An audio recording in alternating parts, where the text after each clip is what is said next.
Hi guys, this is Emma from ReacttotheK. And this is Sean, new to You can just say it, this is Sean. And this is Sean, new to ReacttotheK. I'm a composer.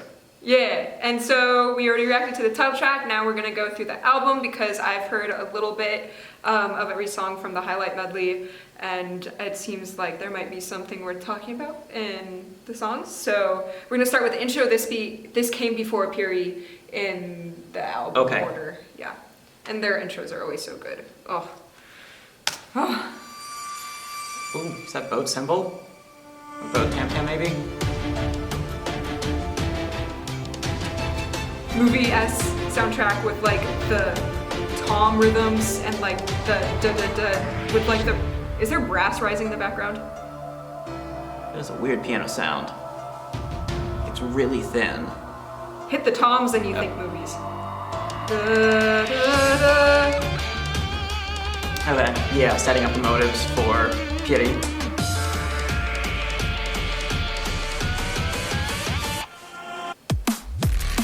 Oh! Not expecting drum bass. Nice. I'm a fan. Oh, they're really good with this. I was thinking this was just going to be a little build up into Piri and then it was going to cut off there. Not expecting a proper drop. That was really good. There's so many fun little rhythmic like pauses and like to throw off like the constant rhythm. And then I liked leading up to the EDM section, it sounded like they had the drumsticks playing on like the rim of the snare, or maybe it was like wood block. Yeah, I can't tell whether that's that or if they're just like filtering it really high so you don't get much, and then using a really dry sound.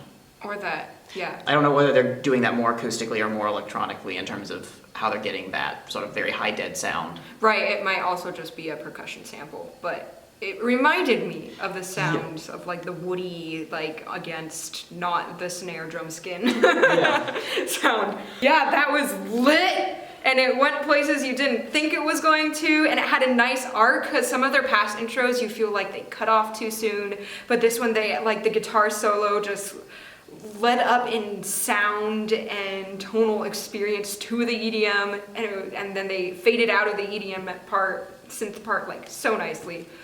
Yeah, I hope that means that there's going to be more, whether it's drum and bass or some other EDM in the album as a whole. And obviously it's not in Piri. Like since they put in the introduction, at the beginning of the introduction, which is simply setting up Piri, I wonder if this is setting up some other part of the album, because like those genres can mix well. Right. Okay, so we shall see if any of the B-side songs has that synthy EDM-y feel. Diamond.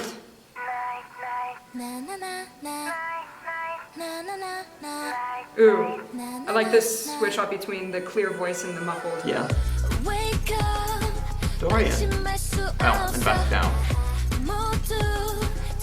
We are mobile.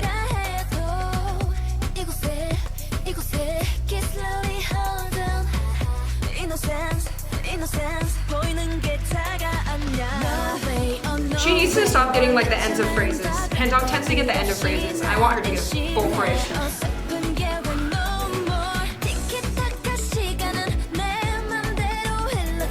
Yeah, and we introduce, syncopated like little brass synth kind of thing.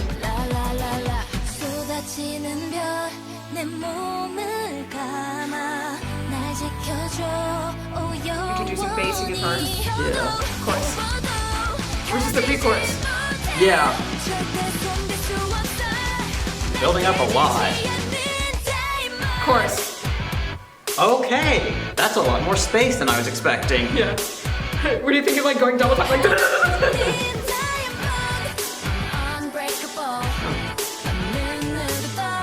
It's just the harmonies to fill in, vocal harmonies.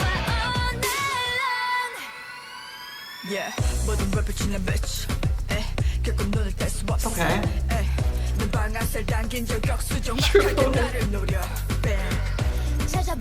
It's a bit of a common rap rhythm, but like the way that Dami carries, the way that Dami just does it. I just love her timbre. I love the way she pronounces things, but like the rhythms are very typical for that kind of rap section.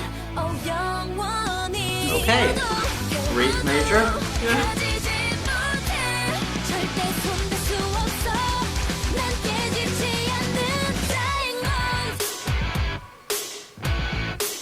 Is that? That's new. Yeah. We didn't have the guitar last time.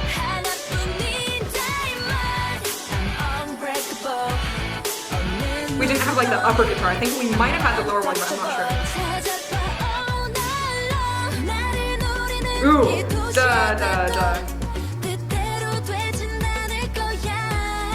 yeah, kind of knew where that line was gonna go. Yeah, this is better.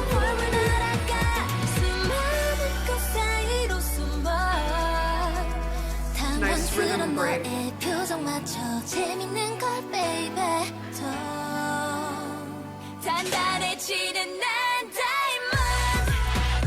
I like the way that they transition from the sections because she just sang louder. What is this like? Is this still? That sounds like a flute. I think this is the last chorus. This is just a variation on the last chorus. Or maybe continue. Yeah. Or maybe I guess we could call that bridge part 2. Yeah, like it didn't feel like I didn't think it felt like that much like the chorus. And I feel like this seems more like it's back into the chorus, just more filled out.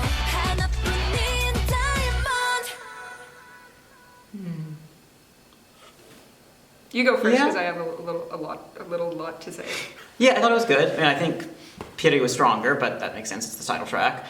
I thought they did a good job playing with, again, thinning it out and then using the thick parts, and also playing with space, like a lot of space in the first chorus, and then progressively filling it in terms of like not just so many, if not silent, basically rhythmically empty spots as it went on. So that gave a sense of progression over the course of it.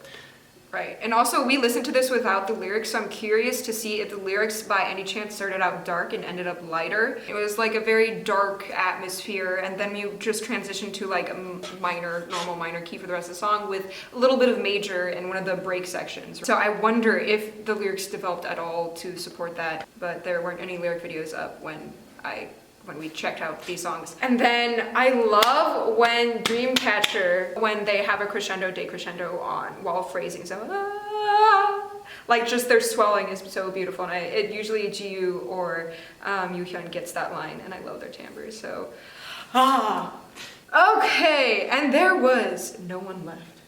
I don't think any other K-pop song has that as a title. I kind of want to look up the lyrics to this afterwards, see if they're online, because it sounds like it's going to be like a deep poetic song. Okay, you ready? It's a short one, only 3 minutes. Oh, are they like doing the cutoff just on the right side, but the whole? Oh, I couldn't tell. It seems like they're cutting off the higher guitar line, but the lower one, the note is holding out longer. Okay. Yeah, I felt like the sound of it stopping, like the noise of it stopping. I can't tell now because there's so much more going on, but I felt like I was just hearing that on the right side.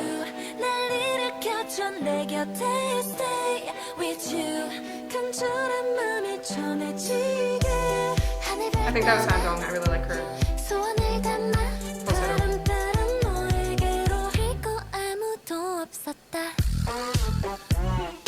It was interesting that whole section, okay, I might be wrong, but I think that whole section was in falsetto, or head voice, right? Because it's head voice for females, falsetto for guys. I'm not really on board with this drop, or chorus, Yeah. We'll hear how it goes. There's another time. Maybe they're gonna develop on it.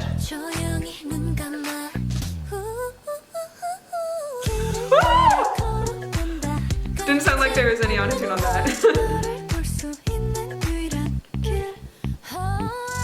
Okay. I really like this section. Yeah, this whole song so far has been either in head voice or chest voice, but around the same range.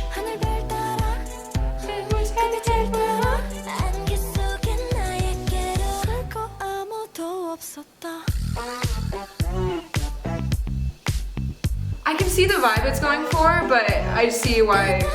Yeah, like the bass is kind of nice, but I feel like it's not just like the. It's just kind of boring. Yeah. And and like it's kind of a meh timbre too. Right, It's yeah. like it's not weird enough to get my attention, but it's also not. It's not all just like a strong timbre or something. Right. Good tone up there. Well, that was a weird like reverb added towards the end. It felt like that came out of nowhere. Like the bass line is really cool, but I feel like if they spiced up the bass line and took away the da da da da da da, like even that would be so Yeah. Cause like do da do da, like why not like let the bass player go a little bit more crazy, you know? Yeah. You know, like. Yeah.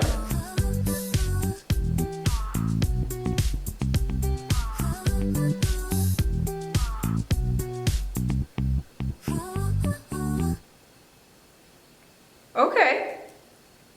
I mean, I haven't heard quite anything like that, so I still felt like it was fresh in some ways, and I enjoyed the song highlighting their upper timbres. But I agree with you that just like the drop into the chorus, it needed more of a presence almost, or maybe a different instrumental timbre. Yeah, I think presence is a good way of putting it. Like, I guess I think like the bass is good, as we talked about.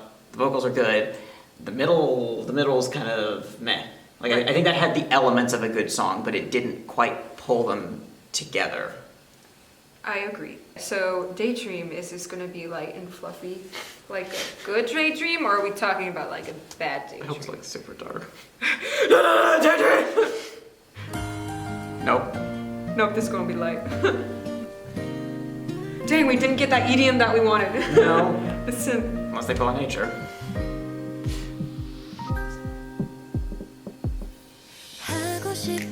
Okay, kind of a ballad almost.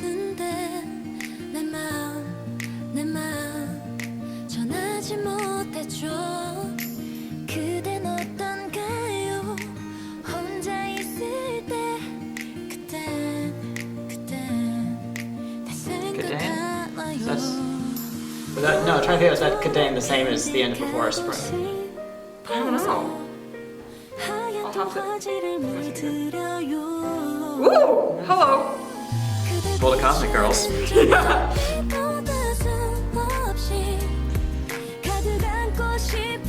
gonna modulate? Are we gonna modulate?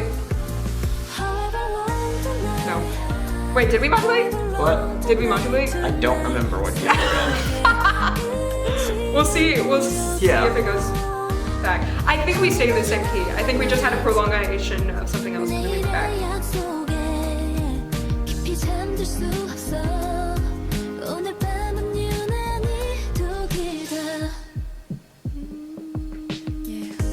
Yeah, we're in the same key.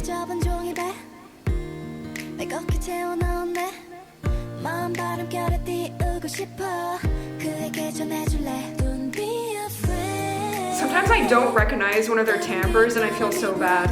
I'm like, wait, who is this?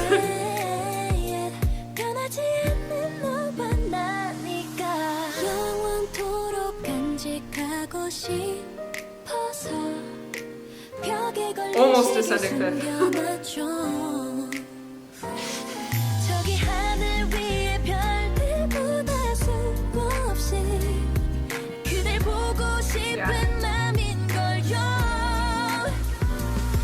And then we're back in the yeah. It's just like a little lift. Yeah.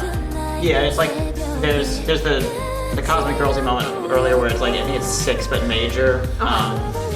It's like you're expecting just 5 of 6 to minor 6 and then it's major, I think. And then there's that where it's like flat 3 or something and then into minor 4. I think I'm not positive on that. Okay, now we're somewhere else.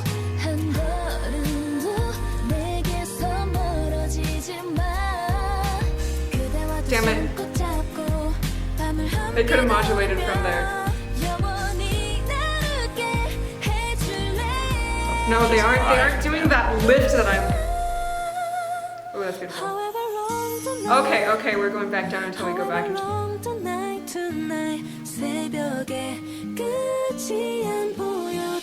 Yeah, that's hands-on, right? That's hands-on.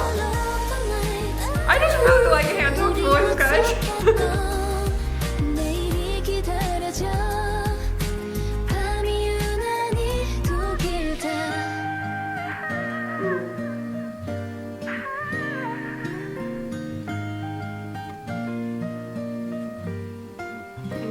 piano like it began.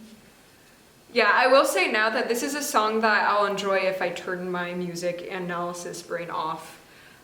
This is like the texture is very simple, it's very warming. I mean, it fits the title well. Okay,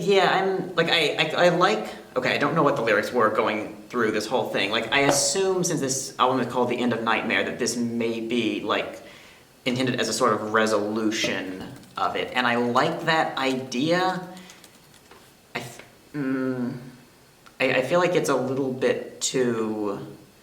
It's trying to be nice. Like, it doesn't seem genuinely serene or something. It's just like it's trying to be nice. I feel like, if anything, like, thinning it out even more might make it better. Like, make it extremely simple and pure. And maybe with some nice chords, obviously adapted to Dreamcatcher, was maybe not literally saying do this, but like the end of Sean's Quartet for the End of Time, where it's like texturally it's extremely simple. The chords are still very eloquent, but it's not, like, after a whole bunch of complex stuff in that piece and a whole bunch of intense stuff, it's really pure and serene. And I feel like even going further in that direction might have helped for, like, going, again, assuming a sense of sort of resolution at the end. It could have been interesting to also end really intense, but that's clearly not what they were going for, so I'm not going to criticize them for not doing something that was just clearly not the dramatic arc they were trying to write. Right. Okay, and yeah, I mean, I think the way that they carried out the album in order, I think it nicely went from kind of angry to nice, but I just wish that what it hinted at in the intro also appeared completely. Yeah. Like, if we had one more B-side, like after Purity, or maybe even before Purity with the synth stuff. Yeah, I kind of wanted to hear that sort of, like, mixing metal influences with, like, drum and bass, or otherwise EDM. Like, Baby Metal have done that on occasion. I know that's not K-pop, but, like, From Dusk Till Dawn, I think, does that, and maybe Hot Fever or something.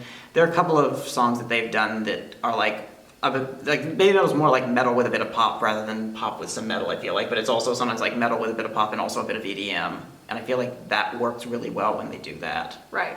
Okay, in the end, I think I really liked the intro and the title track the best. Yeah, and Diamond had some good stuff going on. Yeah, I'll probably mainly listen to the intro and Piri for myself. I'll listen to the whole album! And I'll do an unboxing because I bought both versions of the album. I'll probably do it with Isaac because he likes Dreamcatcher too. And yeah, thanks for watching, guys. Bye.